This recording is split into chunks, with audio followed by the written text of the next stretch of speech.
Last straw was the fact that this nurse, who I expected to be so cruel to me because what I had done was truly horrible, she didn't look at that. Like, she looked at me. Get ready with me while I tell you about a nurse who saved my life because she saw me as a human and not just a drug addict. When I was 23, I had a baby and I had been using heroin. I had been to rehab many times, and for some reason I just couldn't stop. It wasn't a surprise when they told me that I wouldn't be able to take him home. My addiction was not hiding. It was very obvious that I was struggling. The worst part of everything was the fact that I couldn't feel anything. I had been hurt so many times and I hated myself so much.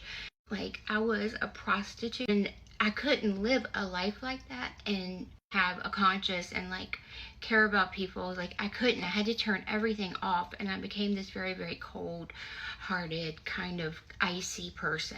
For being mad at myself in the hospital because I couldn't cry. Like, I wanted to cry, but I couldn't. The baby had to stay in the hospital to be treated, and I went home.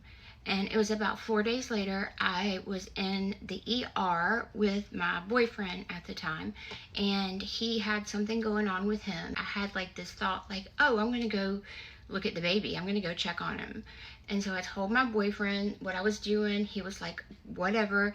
And I got in the elevator and I went up to the second floor, and I went to where you can like look through that window and see all the babies in their cribs. Like, and I looked, and I found my baby, and he was there. He was sleeping all peacefully. I'd been to the ER several times, and the nurses were always really rude to me.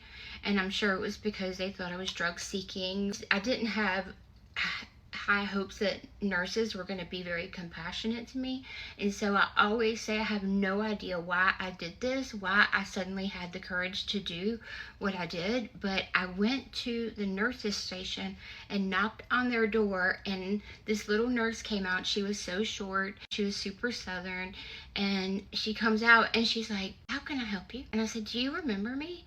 And she said, of course I remember you. And I was like, do you think there's any way I could see the baby? And she paused, and she was like, of course you can see the baby. Come on. She had me follow her into that little nursery room, and off to the side there was like a nursing room, had like a couch in it, and the light was off, and she wheeled him in his little crib into that room, and she kind of cracked the door, and she said, just take as much time as you need.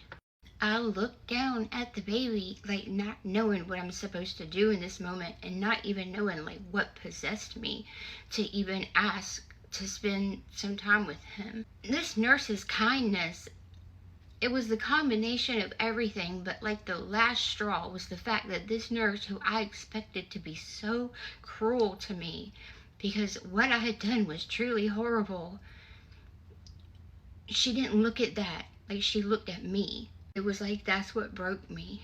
And I looked down at my baby, and I told him I was sorry, and I told him that I hoped he had a good life, and like that he'd be better off without me. And I was crying though, and it was like the first time I'd cried in forever.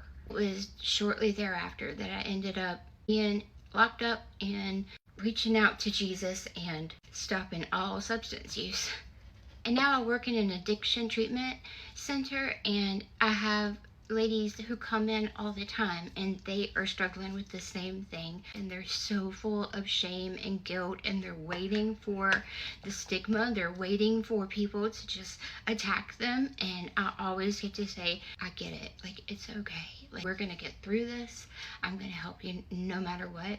Also, I did the same thing, and now I'm okay, and my baby's okay. And then the twist that no one expected is that I ended up meeting him as a grown 18-year-old last year. And now he's part of my life. I never did find that nurse though, but I really appreciate her kindness. And I'm grateful to all the nurses out there, all the healthcare workers who serve with their heart and not their judgments.